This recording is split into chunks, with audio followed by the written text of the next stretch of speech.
Good morning friends and audience, কেমন আছেন সবাই? আশা করি ভালো আছেন। আমি ডক্টর আশিস মজুমদার। আজকের প্রাতঃভ্রমণে সবাইকে শুভেচ্ছা জানাচ্ছি। দেখুন, আমরা এখন কোথায় এসেছি? খুব সুন্দর একটা জায়গা।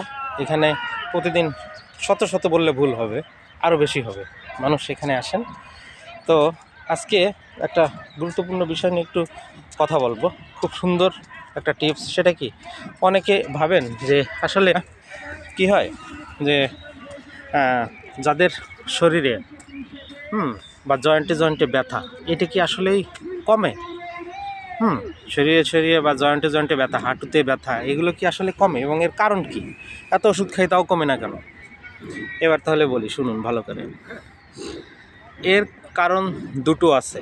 একটা হচ্ছে রিউমেটয়েড আর্থ্রাইটিস, এটা হলো মানে জেনেটিক যেটা। আরেকটা হচ্ছে বডির ওয়েট যখন নিয়ন্ত্রণের বাইরে চলে যাবে।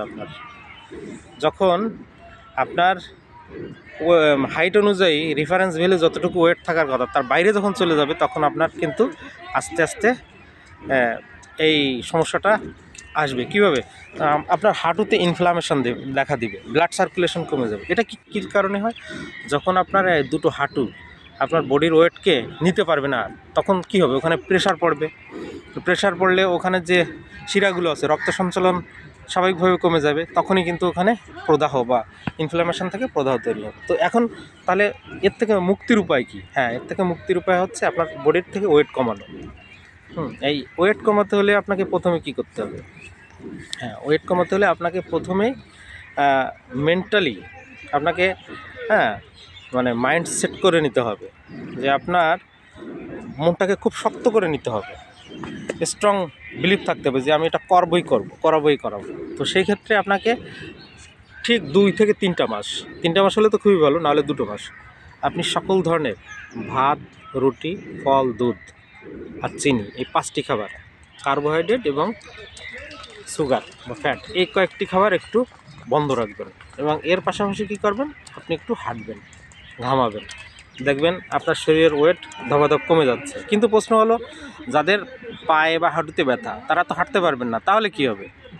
সেটাও একটা গুরুত্বপূর্ণ প্রশ্ন। তাদের বসে শুয়ে যেটুকু এক্সারসাইজ করলে শরীরটা ঘামে, সেটুকু ঘামাবেন। আর হচ্ছে কি, খাওয়া দাওয়া নিয়ন্ত্রণে আনবেন। 3টি মাস। এই 3টি মাস যদি আপনি শরীরকে শাসন করেন, আপনি মরে যাবেন না 3 মাসে। আপনার টার্গেট থাকবে আপনি আরও নবজীবন লাভ করতে যাচ্ছেন। এই জন্য আপনাকে খুব স্ট্রং হতে হবে, মনকে খুব কঠোর করতে হবে যে আমি 3 মাস পরে আবার খেতে পারবো।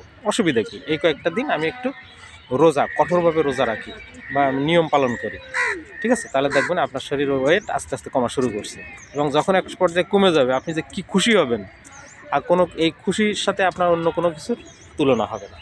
তো সবাই ভালো থাকবেন, সবসময় আপনাদের ভালো কামনা করি। সবাই সুস্থ থাকবেন। আজকের মতো বিদায় নিচ্ছি।